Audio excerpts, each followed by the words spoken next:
నమస్తే, welcome to Dootha media సినీ ముత్యాలు.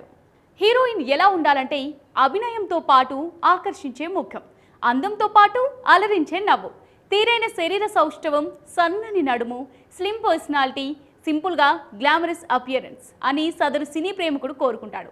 మరి ఆ ప్రేక్షకుడు కోరుకున్న లక్షణాలన్నీ ఒకరిలోనే ఉంటే సూపర్ హీరోయిన్ అంటారు కదా.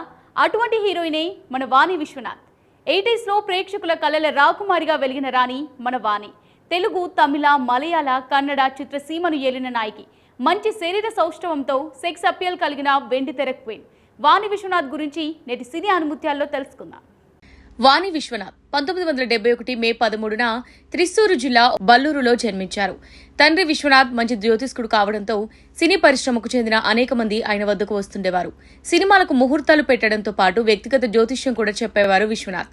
ఇదే క్రమంలో వాణిని చూసిన దర్శకుడు మనోజ్ కుమార్ కోవై తంబి నిర్మిస్తున్న మన్నుక్కుల్ వైరం మూవీలో వితంతు పాత్రకు ఎంపిక చేశారు. వాణి తండ్రిని మొహమాట పెట్టి మరీ ఒప్పించేశారు. దీంతో శివాజీ గణేశన్ మనుమరాలిగా మన్నక్కుల్ వైరం చిత్రంలో కనిపించారు వాణి. అయితే బాల్య వివాహాలకు సంబంధించిన ఈ సినిమా ఇతివృత్తం కావడంతో తన పాత్ర గురించి వాణి చాలా బాధపడిందట. దీంతో మంచి మేకప్తో ఆ సినిమాలోనే వాణి కోసం ఒక డ్రీమ్ సాంగ్ పెట్టారు దర్శకుడు మనోజ్ కుమార్. ఆ చిత్రం మంచి విజయం సాధించింది. అలా బాలనటిగా ఎంటర్ అయిన వాణికి 14వ ఏట హీరో విజయకాంత్ చిత్రంలో నటిస్తుండగా టాలీవుడ్ నుంచి పిలుపు వెళ్లింది.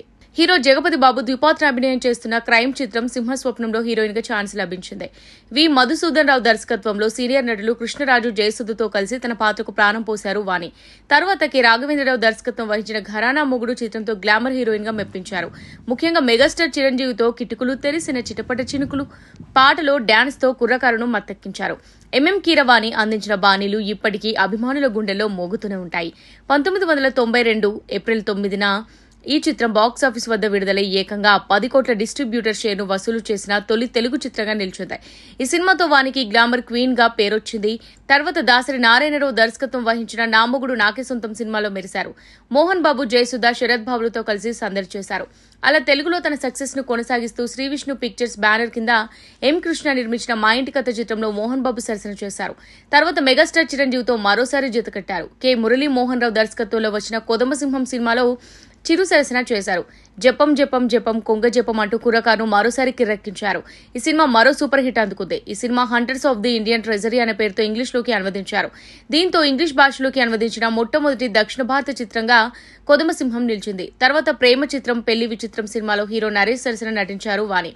ప్రియా ఆర్ట్స్ మూవీస్ పతాకంపై ఎం ప్రభాకర్ నిర్మించిన ఈ సినిమాకు కె వాసు దర్శకత్వం వహించగా కె చక్రవర్తి సంగీతాన్ని అందించారు. కామెడీ జోనర్ లో వచ్చిన ఈ మూవీ తెలుగు ప్రేక్షకులను బాగా ఆకట్టుకుంది. ఆ next Sri Venkata Dhanalakshmi movies banner లో శాఖమూరి మల్లికార్జునరావు, బాడే ఆదినారాయణరావు నిర్మించిన మామ కోడలు సినిమాలో సందడి చేశారు.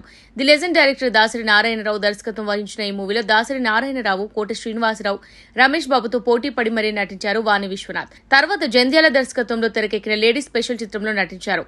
ఆయుధం, అలెగ్జాండర్, ఆడపిల్ల, చిన్న కోడలు, చిన్నలుడు, జోకర్, ప్రేమ అండ్ కో, రైతు భారతం, దొంగలుడు, మా ఇంటి మహారాజు, ముద్దు, సర్పయాగం, రౌడీయిజం, నశించాలి, వదినగారి గాజులు, సామ్రాట్ అశోక్, కలెక్టర్ గారు అల్లుడు, ఒరే బుజ్జిగా వంటి తెలుగు చిత్రాల్లో కథానాయికగా మెరిశారు.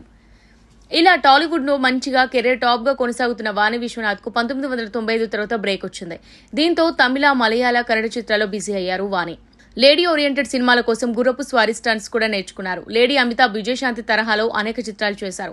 కొన్ని సినిమాల్లో నెగిటివ్ షేడ్స్ ఉన్న పాత్రలు కూడా వేశారు. ఇలా లేడీ ఓరియంటెడ్ ఆఫ్ బీట్ చిత్రాలతో పాటు కమర్షియల్ సినిమాలు కూడా చేశారు. 2002లో ప్రతినాయక పాత్రలు పోషించే మలయాళీ నటుడు బాబురాజ్ ను పెళ్లి చేసుకుని చెన్నైలో స్థిరపడ్డారు. 2002 నుంచి 2005 వరకు సినిమాలకు దూరంగా ఉన్నారు. వాణి దంపతులకు చెన్నైలో ఒక పాప పుట్టింది. ఆర్చా అని పేరు పెట్టారు. 2005లో ఇదియా తిరుడన్ చిత్రంతో సెకండ్ ఇన్నింగ్స్ ప్రారంభించారు. తర్వాత కొంత గ్యాప్ తీసుకున్నారు. భర్త బాబురాజ్ దర్శకత్వంలో పోలీస్ ఆఫీసర్ గా వచ్చిన బ్లాక్ డాలియా చిత్రంలో నటించి థర్డ్ ఇన్నింగ్స్ స్టార్ట్ చేశారు.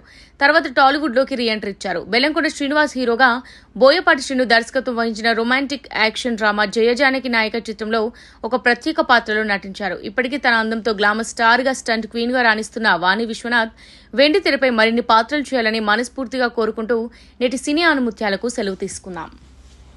ఇది వాళ్ళ సినీ అనుముత్యాలు. మరో నటి ప్రస్థానంతో మళ్ళీ కలుద్దాం. Keep watching Dootha media.